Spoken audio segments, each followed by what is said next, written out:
I like the idea of keeping things very local and selling specifically to Montavilla and the people in Montavilla, or maybe even some of the local restaurants here, so that it all stays really close. And if people go to a restaurant and they advertise like, oh, we get this from Montavilla Mini Farm, they can say, oh, that's like right in my neighborhood. I should go by and look at that sometime and actually see where my stuff's being grown.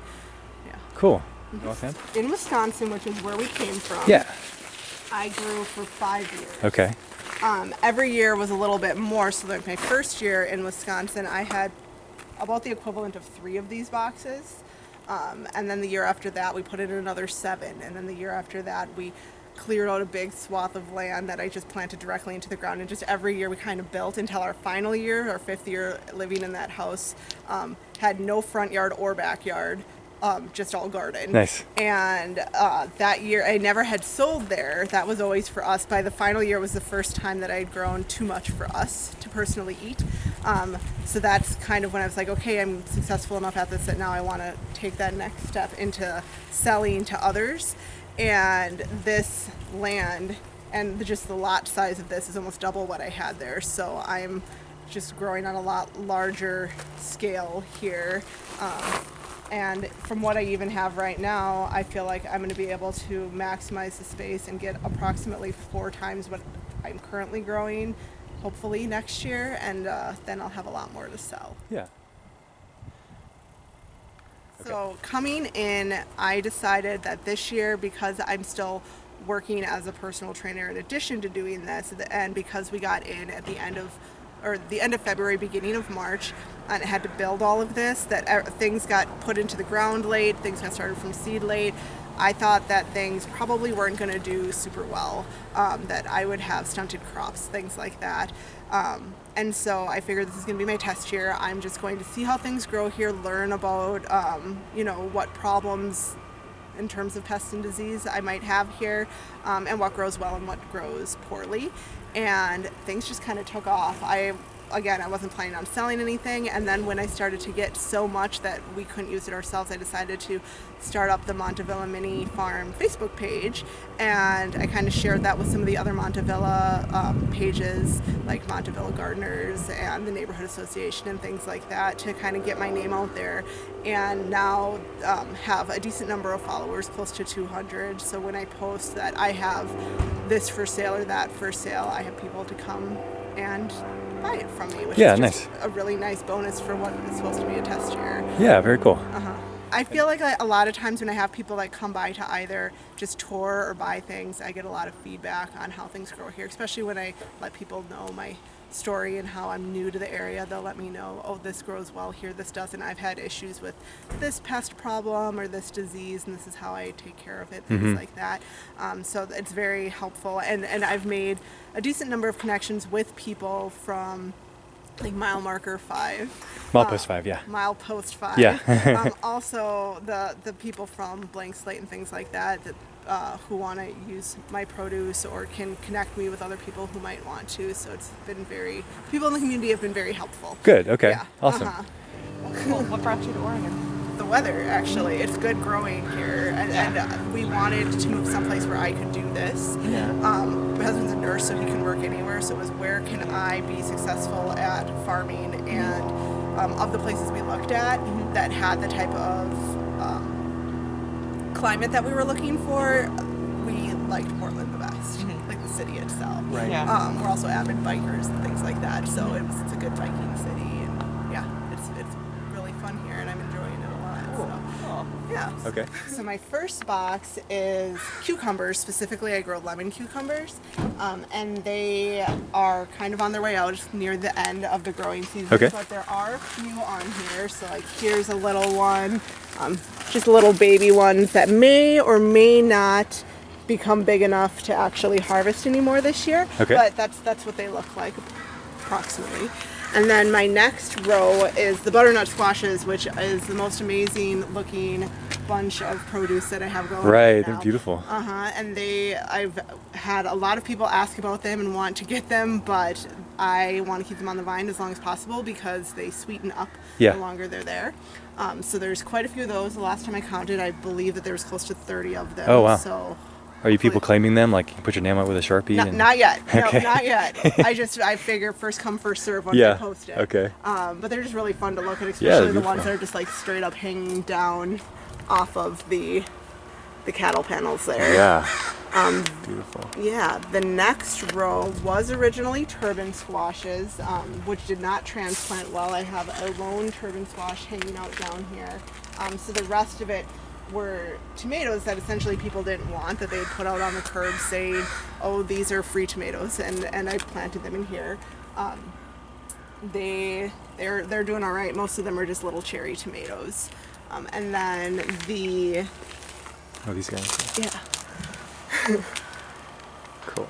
And then the next few rows are all of my beans. So the beans, again, are kind of nearing the end of their days, but you can definitely see them hanging down from the top. A lot of them are now seed beans, where they have gotten to be a little bit too fat that if you ate them they'd be woody, but I leave them on the vine, and then once they dry out I will collect the beans and plant those again next year. Yeah. The purple ones, and then the rattlesnake variety, which is over here, in here, are my two favorites. I do grow green beans as well, but those two are just, they cook up like green beans, and they're just pretty and interesting, and they grow a lot bigger, which is nice. And this is another turban squash that kind of grew all the way up and over to here from that plant that's a box over. And then the next few rows are all of my beans. So the beans, again, are kind of nearing the end of their days, but you can definitely see them hanging down from the top. A lot of them are now seed beans, where they have gotten to be a little bit too fat that if you ate them they'd be woody, but I leave them on the vine, and then once they dry out I will collect the beans and plant those again next year. Yeah. The purple ones, and then the rattlesnake variety, which is over here, in here, are my two favorites. I do grow green beans as well, but those two are just, they cook up like green beans, and they're just pretty and interesting, and they grow a lot bigger, which is nice.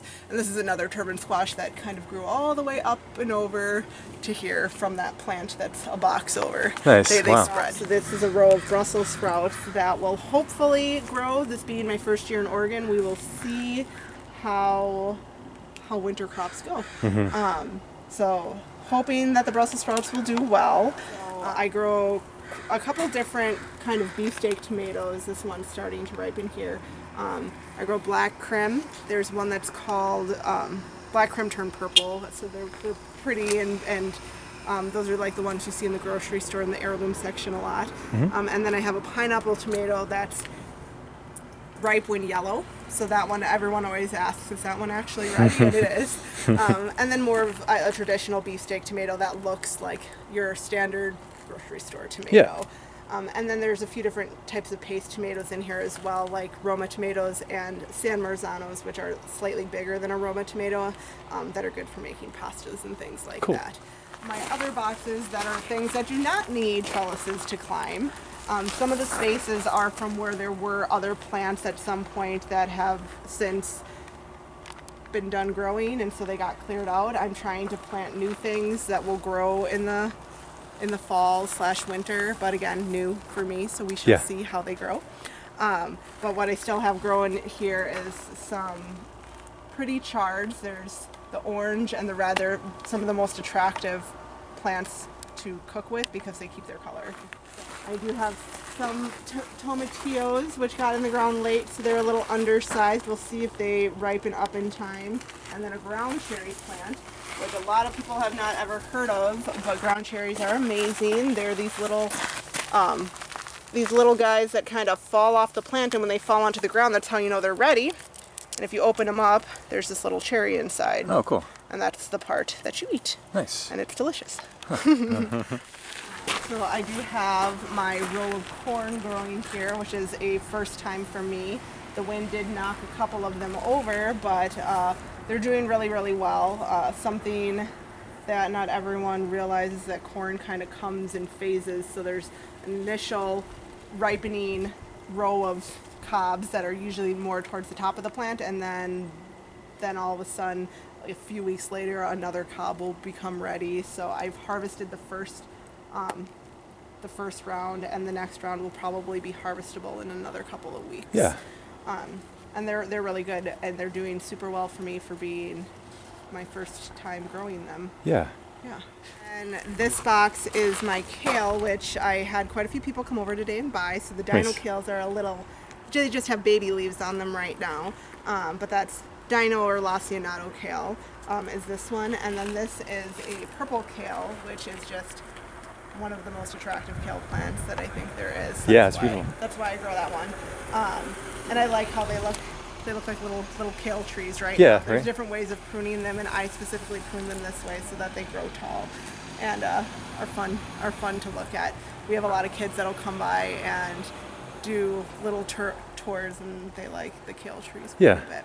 Because it's best to harvest kale from the bottom up. Like some people take the whole plant down, and that doesn't really make sense. If you cut it off at the top, it will regrow. That's the other way that you can harvest them. You can do it either way. A lot of the pest problems that you have when they're near the ground, like slugs and things like that, slugs don't crawl up the plant all the way to up here. So once they get taller, you have a lot less pest problems. Interesting. Okay. Good point. So that's nice as well. There's some smaller zucchini in there right now. So I feel like there's one right here's a little one. This is my pepper box. So there's a few different types of peppers that I'm growing. There's, some spicier peppers like cayennes and jalapenos. And then the other plants in this box are all things that, again, are going to be fall crops. So there's some cauliflower and some leeks here. It was very, very popular, but it's starting to kind of go extinct because no one grows it anymore. Behind you, I have my fall broccoli crop. So we shall see how the broccoli does, but that's what these are. I am excited to see how well things grow here in the winter because, again, coming from Wisconsin, nothing grew in the winter. Yeah. Like I tried, but it always got too cold too quickly. So hopefully I have more success with it here. Yeah. Because the growing season is just a lot longer. Yeah, very cool. Yeah. And what have you learned about growing in small spaces? I am a big fan of the square foot gardening plot plan, which is just you take the space that you have and break them into 1 foot by 1 foot squares, and then figure out how many of each plant you can plant within that square spacing wise that works. It's just a way to grow really efficiently. And then also vertical gardening like the squashes, because those squashes, if they were on the ground, those butternuts, they would be so spread out and take up so much room, whereas I just have them in just a little strip in the center of the box, and they take up vertical space versus taking up space horizontally, and you can just plant a lot more. It's just pruning and growing varieties that do well in a smaller space so that I can get more out of the land. Yeah. Yeah. And one more question. This time of year, what's a good thing to be doing in the garden? Well, so I feel like, again, learning as I go, there's been a good number of crops that I figured would have stopped producing a long time ago, but that continued to produce. But now I do feel like a lot of things are kind of settling down, like my beans and my cucumbers. So I'm probably going to give them another couple of weeks to see if there's a miracle spurt of growth again. But if not, it's going to be clearing things out for next year. We do compost as well, so the dirt always settles in the boxes, so we will put a layer of compost over the top to kind of get it back up to the proper height.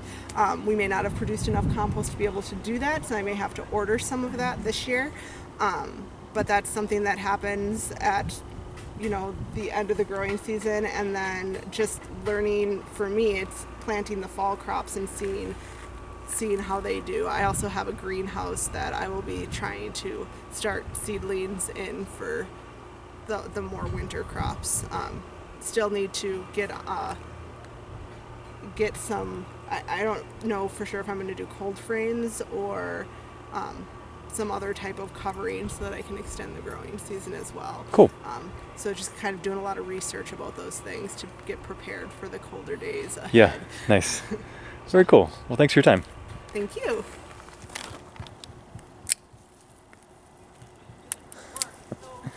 It's the right height too. Yeah, it's almost as tall as I am. So normally I do 10 leaves as a bunch. That'll work. Whatever's clever.